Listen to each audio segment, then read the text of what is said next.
தனிமையில் வாழ்ந்து வந்த பெண்ணை கொலை செய்து அவரது சொத்துக்களை அபகரிக்க முயற்சி செய்வதாக பாமக பிரமுகர் மீது பகீர் புகார் எழுந்திருக்கிறது. பாமக பிரமுகர் தரும் விளக்கம் என்ன? இவர்தான் தாரணி. கடந்த ஆண்டு ஆகஸ்ட் மாதம் தாரணி உயிரிழந்தார்.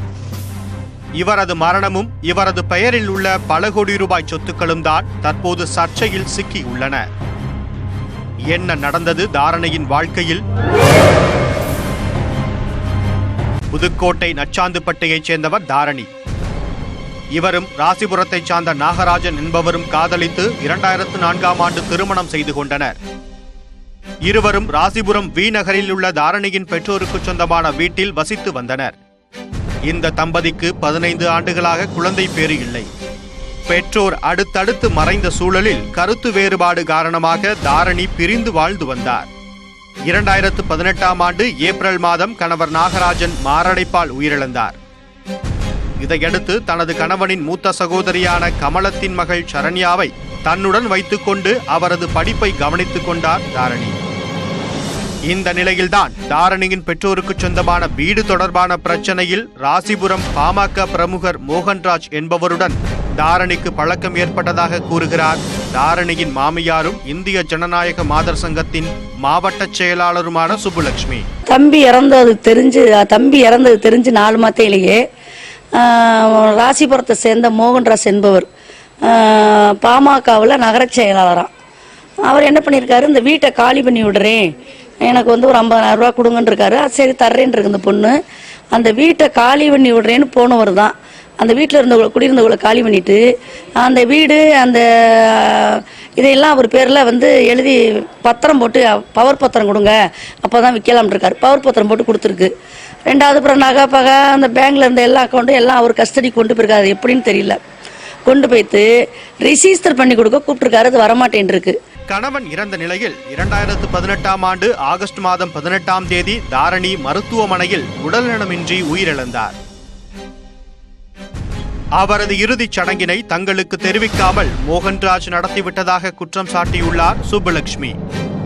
தாரணிக்கு சொந்தமாக பல கோடி ரூபாய் மதிப்புள்ள சொத்துக்களும் நகைகளும் இருப்பதால் அவற்றை அபகரிக்கும் நோக்கத்திலேயே மோகன்ராஜ் தாரணியை கொலை செய்திருக்கலாம் என்று குற்றம் சாட்டியுள்ள சுப்புலட்சுமி தாரணியின் இறப்புச் சான்றிதழில் கணவன் பெயர் என்ற இடத்தில் மோகன்ராஜ் பெயர் இடம்பெற்றது எப்படி என்றும் கேள்வி எழுப்பியுள்ளார்.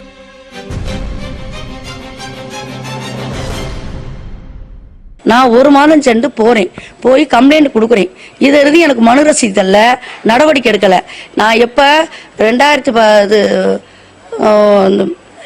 அந்த பொண்ணு இறந்து 20 நாள்ல 25 நாள்ல இருந்து போய் போராடிக்கிட்டு இருக்கேன். இன்னைக்கு 7 மாதம் ஆகுது. 7 மாதம் இறுதி காவல்துறை எந்த நடவடிக்கை எடுக்கல. எஸ்பிக்கு அனுப்பியிருக்கேன், கலெக்டருக்கு அனுப்பியிருக்கேன்.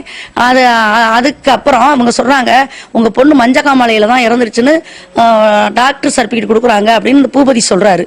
சரிங்க, டாக்டர் சர்டிபிகேட்ல மஞ்சக்காமலையில இறந்துருது. அதுல மற்ற ஆஸ்பத்திரி சீட்ல எல்லாம் என் பையன் பேரை கொடுக்காம அமிர்த கடைசி தந்தையார் பேர் கொடுத்துருக்காங்க. ரைட்டு. டெத் சர்டிபிகேட்ல மட்டும் எங்க மோகன்ராஜ் கணவன் கொடுத்துருக்காரு. சாவு மேல சந்தேகம் இல்லைன்னா அப்புறம் அது எப்படிங்க கொடுத்தாரு? டெத் சர்டிபிகேட்ல மோகன்ராஜ் கணவரா எப்படி வந்தாருன்னு சொல்லி அந்த கிரிமினல் குற்றத்தை அவர் மேல கிரிமினல் நடவடிக்கை எடுக்கணும்.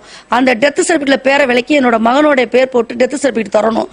அடுத்து அசையும் அசையாத சொத்துக்கள் எல்லாம் மோகன்ராஜ் கிட்ட இருக்கு, அதை மீட்டு தரணும். என் மருமகளோட சாவோட மர்மம் என்னங்கிறது இந்த காவல்துறை கண்டுபிடிக்கணும். வாரிசு நான் தான் அந்த என் மருமகளுக்கு கூட பிறந்த அண்ணனோ தம்பியோ உறவுகள் இல்ல.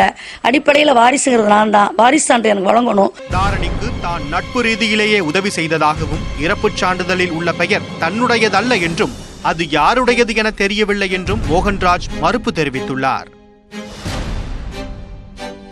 ஒரு நல்ல நோக்கத்தோட ஒரு மனிதாபிமான அடிப்படையில நான் உதவி பண்ண போனதுக்கு அந்த உதவி எனக்கு உத்தரமா மாறிடுச்சு. அந்த மோகன்ராஜ் இந்த நான் இல்லை. பட் எந்த மோகன்ராஜ் அது எனக்கும் தெரியாது. ஆனா மோகன்ராஜ் பதிவு பண்ணிட்டு இருக்கதான் தானுடைய மாமியார் சுப்புலட்சுமி அவங்க என் மேல ஒரு கேஸ் கொடுத்துருக்காங்க. அந்த கேஸ் விஷயமா காவல் நிலையத்தில் இருக்கு. அது விஷயமா அந்த மோகன்ராஜ் யாரு காவல்துறை தான் கண்டுபிடிக்கணும் சார். ஆனா அந்த மோகன்ராஜ் நான் இல்லை. பட் எந்த மோகன்ராஜ் எனக்கு தெரியாது. அந்த மோகன்ராஜ் நான் இல்லை. தாரணி சொத்து எதுவுமே என்கிட்ட இல்லை. டாக்குமெண்ட் அந்த சொத்துக்கு உள்ள டாக்குமெண்ட் எதுவுமே என்கிட்ட இல்லை. அப்படி இருக்குல்ல. இன்னொன்று என்னன்னா, அந்த எருப்பச்சேனத்தில் இருக்க மோகன்ராஜ் யாருன்னு தெரியாது.